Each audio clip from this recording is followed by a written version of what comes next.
वादळी वाऱ्याने माण तालुक्यातील मार्डीमध्ये नुकसान। विजेचे पोल, घरावरील पत्रे, कांदा चाळ, आंब्याच्या बागा यांचं मोठ्या प्रमाणात नुकसान।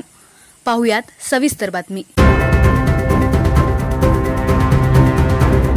मार्डी गाव आणि परिसराला आज सायंकाळी अवकाळी पाऊस आणि वादळी वाऱ्यानं चांगलंच झोडपून काढलं।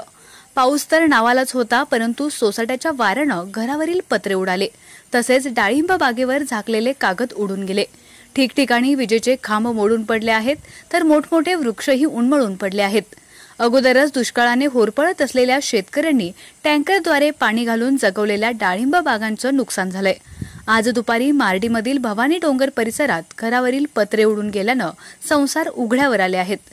अगोदरच उकाड्यानं हैराण झालेल्या मार्डीकरांची झोप मात्र विजेचे खांब मोडल्यानं उडाली आहे।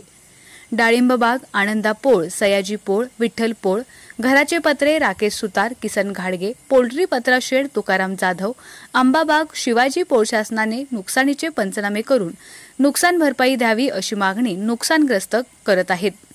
आपला आवाज न्यूज नेटवर्कसाठी अप्पासाहेब गायकवाड, मार्डी।